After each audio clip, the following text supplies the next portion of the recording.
আল্লাহ রাব্বুল আলামিন কোরআনুল কারীমের মধ্যে বলছেন যে ওয়াকুলু ওয়াশরাবু হাত্তা ইয়াতাবায়্যানা লাকুমুল খাইতুল আবিয়্যাদু মিনাল খাইতিল আসওয়াদি মিনাল ফাজরে, তোমরা সাহারি গ্রহণ করবে যতক্ষণ মানে ফর্সা না হয়, কালো সুতা সাদা সুতা এটা পৃথক করা যায় এরকম পর্যন্ত, অর্থাৎ একটা শেষ টাইম তিনি বলে দিয়েছেন।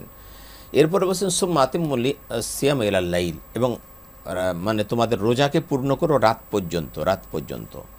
এই দুইটা বিষয় আল্লাহ পাক কোরআনুল কারীমের মধ্যে স্পষ্ট করে দিয়েছেন। আমরা যদি দেখি রাসূল পাক সাল্লাল্লাহু আলাইহি ওয়াসাল্লাম সাহারির শেষ দিকে করতে বলেছেন এবং বলেছেন তাসাহারু ফা ইন্না ফিস সাহুরি বারাকা, তোমরা সাহারি গ্রহণ করবে কারণ সাহারির মধ্যে একটা বারাকা আছে। এটা আপনি এই ব্যাপারে যদি আমাদেরকে একটু বলতেন যে আল্লাহ রাসূল সাল্লাল্লাহু আলাইহি ওয়াসাল্লামের আদর্শ কি ছিল এখানে। আমরা আল্লাহ নবী সাল্লাল্লাহু আলাইহি সাল্লাম তিনি উম্মতের জন্য আদর্শ সর্বক্ষেত্রে, আর রোজার ক্ষেত্রে তো বটেই। রোজার যেহেতু একটা মৌলিক ইবাদত, সেখানে আমাদের নবী মুহাম্মদ রাসূলুল্লাহ সাল্লাল্লাহু আলাইহি সাল্লাম কীভাবে ইফতার করতেন, কীভাবে সাহারি খেতেন, এটা অত্যন্ত গুরুত্বপূর্ণ বিষয় এবং এই বিষয়ের জন্য আপনি অবতারণা করছেন জন্য আপনাকে মোবারকবাদ। আসলে সাহারি খাওয়াটা একটি ইবাদত এবং সুন্নাহ। যেহেতু নবী করিম সাল্লাল্লাহু আলাইহি সাল্লাম যে কাজটি করেছেন সেটা সুন্নাহ এবং যেটা বলেছেন যে এটা করলে সওয়াব আছে সেটা ইবাদত। এই জন্য বলেছেন যে বলা হয়েছে যে ফিস সুহুরে বারাকা, তোমরা সেহরি গ্রহণ করো, তার মধ্যে কি আছে? বরকত আছে, বরকত আছে। এবং কোরআন শরীফ আসছে যে অফি আসহারিহিম বলছে যে তোমরা হুম ইয়াস্তাগফিরুন, যে তারা গভীর রাতে এবং শেষ রাতে তারা কি করতেন? আল্লাহ রাব্বুল আলামিনের কাছে ইস্তেগফার করতেন।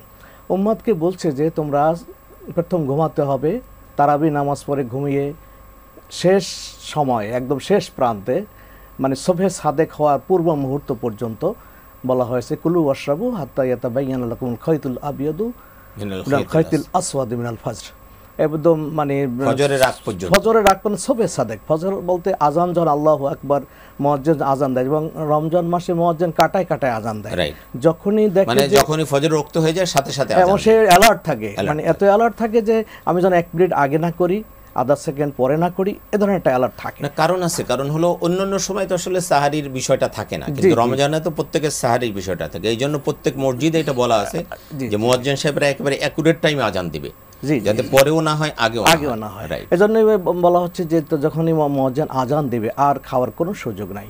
কেউ হয়তো দেখা যায় একটি লোকমা দিয়ে ফেলছে, মুয়াজ্জিন আজান দিয়েছে, আর পানি খাওয়ার কোনো সুযোগ নাই। তো এটা হলো সাহারি।